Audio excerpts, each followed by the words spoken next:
한참을 같이 편하게 술 마시고 이런저런 얘기를 나누었지만서도 정말이지 한순간 든 생각이 관광버스에서 만난 이 아줌마가 어쩌다 여기까지 와서 자고 있나 하는 생각마저 들더군요.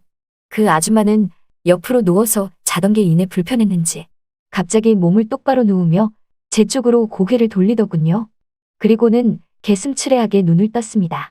그 눈빛에 당황하여 잠시 머뭇머뭇거리자 아까와는 사뭇 달라진 표정과 눈빛을 보내며 떨리는 입술로 제게 하는 말이 김 사장님 왜 진작에 말하지 않았냐고 하더군요.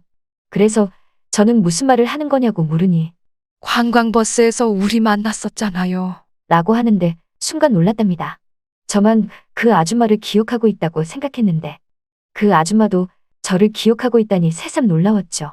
그래서 전 알고 있었냐고 하니까 처음 이사와서 떡을 갖다 줬을 때 자기도 나를 보고서 아차 싶었다고 하더군요. 그러면서 자신 또한 내게 말할까 말까 하다가 내가 모르는 것 같아서 자기도 말 안 하고 있었는데 아무리 생각해도 김 사장님이 자신을 기억하고 있다는 느낌을 받았다고 하네요. 그런데 아직도 내색을 안 하길래 정말 모르나 싶었지만 떠보는 마음으로 그렇게 살짝 넌지시 말을 꺼내봤더니 이렇게 대답을 하는 것 보니까 김 사장님 또한 그 버스 안에서의 자기를 기억하고 있다는 것을 단번에 알아챘다고 했답니다. 그러면서 세상 참 좁다며 믿으실지 모르겠지만 자신도 그때 처음으로 아는 여자 따라서 한번 가본 거라고 하더군요. 그날 보셔서 알겠지만 정말 잘 놀지 않았었냐고 하며 그게 그런 버스 안에서 처음이자 마지막이 될 것이라고 생각하면서 신나게 한번 놀아본 거라고 하더라고요. 뭐 믿어야 할지 말아야 할지 잘 모르겠지만 왠지 거짓말 같진 않았습니다. 사실 그 아줌마는 남편하고 사이가 오래전부터 안 좋았다고 합니다. 그 나이 되도록 자식들 한번 키워보지 못하고 남편과 쭉 살았다면서 남편은 자식도 없는데 그깟 일이 뭐가 중요한지 60이 넘은 늙은 나이에도 아직도 일을 하며 회사를 챙기는 모습에 신물이 난다고 하더군요.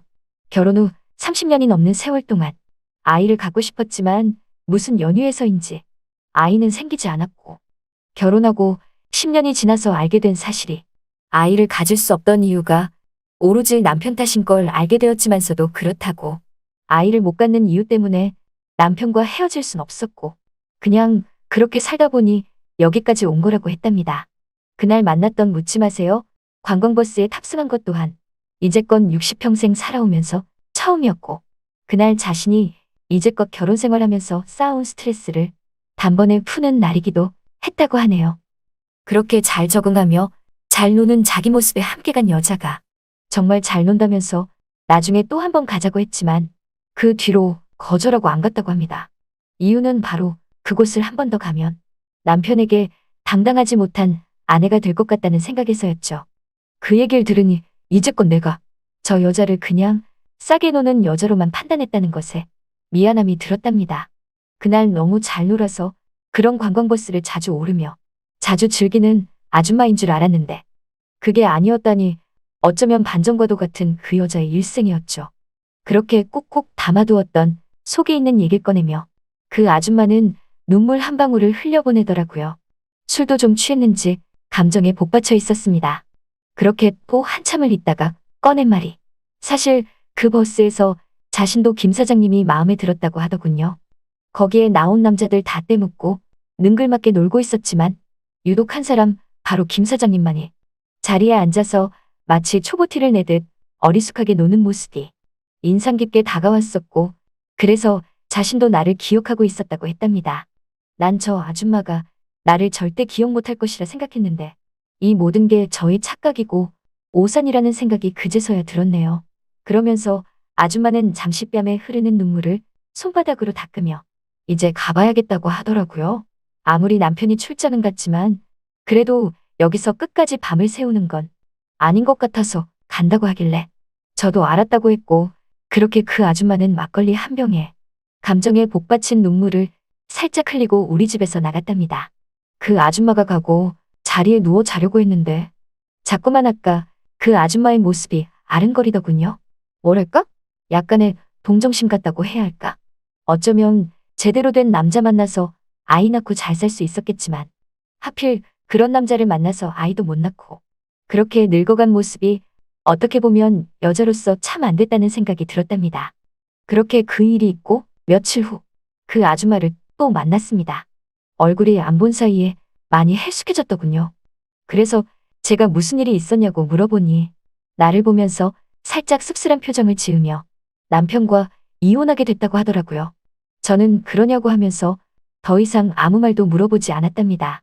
그리고 느지막이 그 아줌마가 왜 그런 결정을 했는지 조금은 알 수 있을 것 같았네요. 그리고 얼마 있다가 그 아줌마는 아파트에서 보이지 않았고 그 집은 이사를 가게 되었습니다.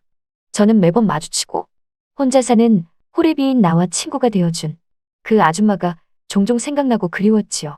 그렇게 시간은 흘러 반년이 지난 어느 날 오랜만에 자연 풍경을 좀 찍으러 가고 싶어서 오래된 사진기를 챙겨 집을 나섰습니다. 가던 길을 휴게소에 잠시 들리게 되었는데 휴게소에는 군데군데 큰 관광버스가 많이도 서 있더군요. 근데 그 관광버스들 중 몇 대는 좀 수상해 보였습니다. 다 커튼이 쳐져 있는 것이 묻지 마세요 느낌이 강하게 들었거든요. 그런 생각을 하고 휴게소에서 잠시 요깃거리를 사와 내 차에 올라타려고 하니 801호 그 아줌마가 그 수상한 관광버스에서 다른 아줌마 무리들과 섞여서 내리더군요. 등산복을 갖춰 입은 채 몇 명의 아줌마들과 버스에서 내리며 웃고 떠들면서 휴게소 쪽으로 걸어가고 있었습니다.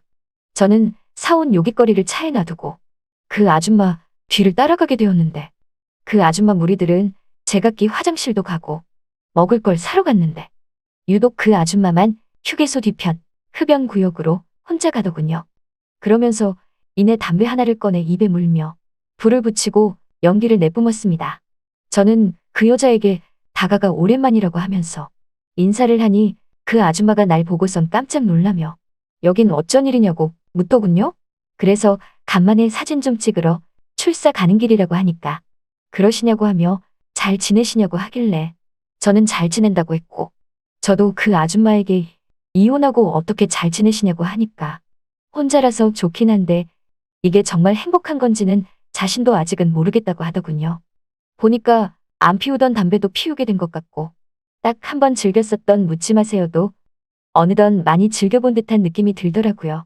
저는 다시 만난 그 아줌마에게 뭔가 이끌렸고 그래서 예전에 교환하지 못했던 제 전화번호를 그 아줌마에게 줬답니다. 아줌마는 지금 버스가 출발하려고 해서 이제 가봐야 한다며 나중에 이 번호로 꼭 연락하겠다고 하더군요. 하지만 한 달이 지나고 두 달이 지나도 그 아줌마에게선 연락이 오지 않았답니다. 그렇게 전 그 아줌마를 잊고 평범한 생활을 하고 있던 찰나 어느 날 전혀 모르는 번호로 전화가 한 통 오더군요. 전화를 받아보니 그 아줌마였습니다. 차분한 목소리로 그 아줌마는 잘 지내시냐고 하며 안부 전화를 묻는 듯 하더니 아직도 그 아파트에 살고 있으냐면서 지금 우리 아파트 근처에 볼 일 있어서 오게 됐는데 지금 가면 만날 수 있냐고 하더군요. 좀 당황스럽긴 했지만 저도 한편으론 그 아줌마의 전화를 오래도록 기다리고 있었던 터라 괜찮다고 했고 오시라고 했답니다. 얼마 후 초인종이 울렸고 그 아줌마가 한 손 가득 검은 비닐봉지를 들고서 우리 집 안으로 들어왔습니다. 그러면서 또다시 집안을 두리번두리번 거리더니 이번이 두 번째인데 꼭 우리 집 온 것 마냥 냄새도 그대로고 집안도 그대로라며 말을 꺼내더라고요. 그러면서 올 때 들고 온 비닐봉지에 담겨있던 소주를 꺼내며 술 친구 해줄 수 있냐고 하더라고요. 저는 물론이라고 했고 함께 술을 마셨습니다. 그 아줌마는 술을 마시면서 조금씩 취했는지 제게 속에 있는 말들을 하더라고요. 보시다시피 이제 완벽한 혼자가 됐는데 김 사장님도 혼자가 아니냐며 그럼 우리 당당하게 연애 한번 할 수 있는 거 아니냐고 묻더군요. 그래서 전 안 될 것 없다고 말하니 김 사장님은 자기를 어떻게 생각하냐고 물어보더라고요. 그래서 정말 좋은 사람이라고 생각한다고 하니까 그게 다냐며 나이는 들었지만 여자로서 끌림은 없냐고 하길래 저는 어떤 남자가 다가오는 여자를 마다하겠냐며 물론 끌림은 당연히 있다고 했답니다. 그러자 그 아줌마가 그러면 우리 함께 사귀어볼 수 있냐고 하길래 저도 쿨하게 그러자고 해서 우리 둘은 그날로 불장난처럼 사귀게 되었지만 얼마 못 가 그 아줌마는 묻지 마세요에 빠지게 되어서 나와 함께 보내는 날도 조금씩 줄어들었고 어느 날부턴가 급기야 서로 멀어지게 되었답니다. 그러던 중 그 아줌마 연락처도 바뀌고 저도 다른 곳으로 말없이 이사가게 되었더니 연락할 방법조차 없는 이제는 정말 완벽히 멀어진 느낌이더라고요. 지금쯤 어디에서 무얼 하고 있을지 모르겠지만 느지막이 끌림으로 다가왔던 불장난 같은 그 아줌마가 생각나는 오늘이네요. 만약 우연히 다시 만나더라도 이제는 또다시 가깝게 지낼 수 없을 것 같은 느낌은 왜 드는 건지 알다가도 모르겠습니다. 한때 우연의 연속으로 자꾸만 마주친 그 아줌마지만 그래도 제 짝과는 거리가 멀다는 느낌은 지울 수가 없네요. 잘 들으셨나요? 이번 사연은 여기까지입니다. 구독과 좋아요 그리고 알림 설정까지 하시면 앞으로는 보다 빠르게 그때 그 사연에 올라오는 사연과 함께 하실 수 있답니다.